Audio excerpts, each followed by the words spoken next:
So were either of you familiar with the previous Mad Max films? Courtney, I'll start with you. I wasn't familiar with them until after I did my audition. I remember when I first got asked to cast for it, I thought it was Mad Men. And my dad was like, no, it's huge, it has a massive cult following. And then after I went back and watched the films, and they're insane, and I fell into the well, yeah.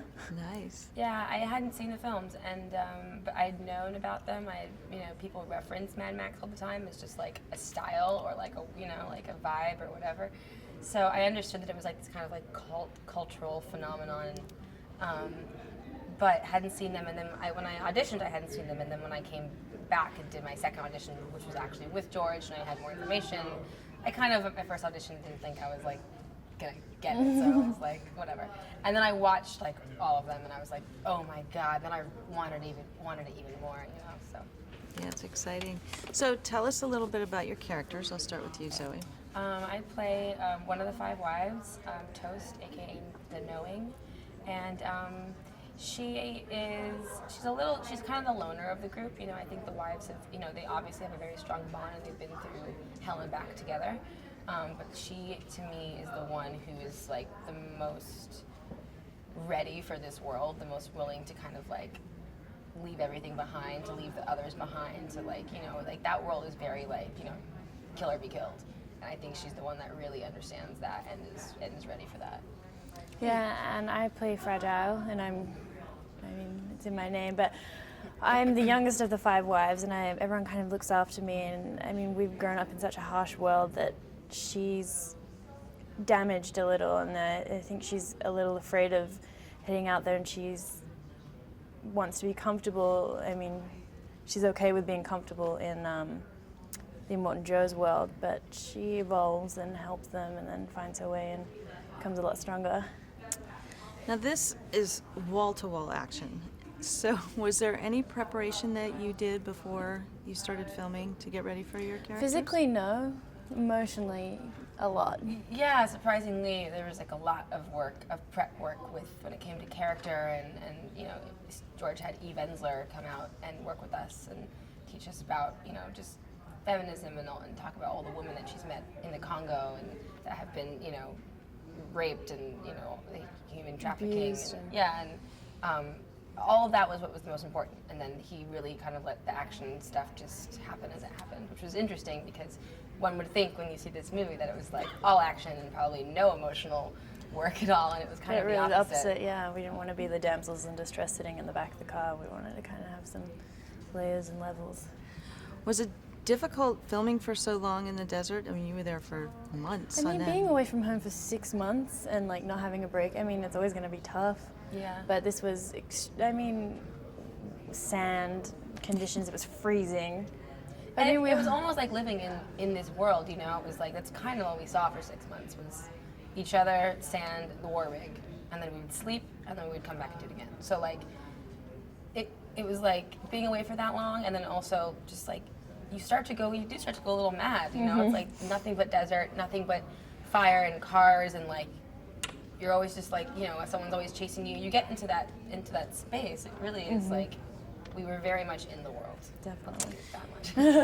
It looked like it. So talk about working with Charlize. How was that?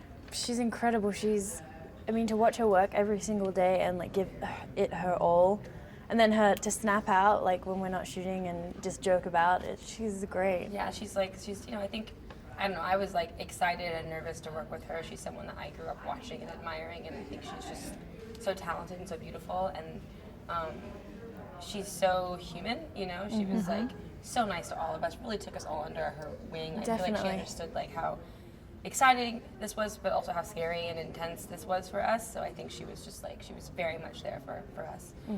And then just watching her work is just like, it's just breathtaking. Yeah. It's really breathtaking. And what about George?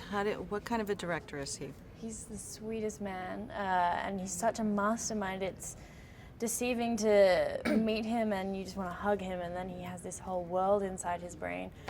But he's great. Yeah, he's great and sweet and kind, and I've never So met anyone like him intelligent. before, because it's like you would think with all this craziness, like, he may be a manic guy or really controlling or really this or really that, and it's just like he's the calm in the middle of the storm. It's like he's just calm and takes the time that is needed to create this world honestly. And yeah, he's Doesn't an leave absolute anything out, genius. yeah. An absolute genius. And what about Nicholas Hoult, who we love? That little troublemaker. I love Nick. Yeah, he's so sweet. He played a great character, and you guys were in that war rig all together. What was that experience like? I mean, Nick is such a sweet guy anyway, Yeah. but I mean, I personally had no idea what his character was. I mean, we worked with him a little bit, but we didn't see a whole lot of his stuff that he did back at the Citadel. Yeah, it was really cool So, seeing the film because seeing his character kind of come together, because we only yeah, had little as in- snippets of it. whenever we're in the rig, he's kind of quiet because it's not Right. his space, you know. Right. Excuse me. So, when I saw the film, I was like, "Oh, Nick was doing some cool Badass. stuff," you know. I didn't know, but and then having him around, like I had shot X-Men with Nick before, so I've been friends with him for a long time. It was so nice to have a familiar, you know, friend around. Like I knew him and Riley for a long time. So yeah, he's just great, and like always a good laugh. You know, like never a dull moment. Yeah, never. So this film seems to stand alone apart from the other films. I don't feel that you need to be a fan of the previous Mad Max films to be a fan of this one. What do you hope audiences take away from this film?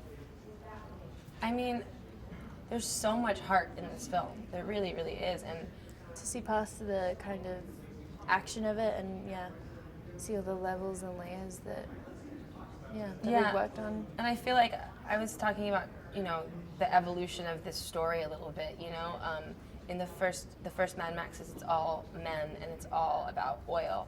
And it's interesting that, you know, this is written from the same man, yeah. And whatever's happened in his life, you know, he now has, you know, kids and a wife, and his relationship with the world and with women is probably, you know, evolved, you know.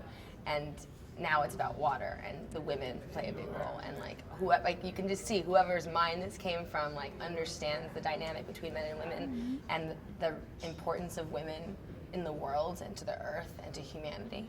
So Which people are finding surprising. yeah, which is funny, but it's like a very evolved action movie, you know. No, it was great. Great girl power. Yeah. Anyway, thank you so much. Yeah.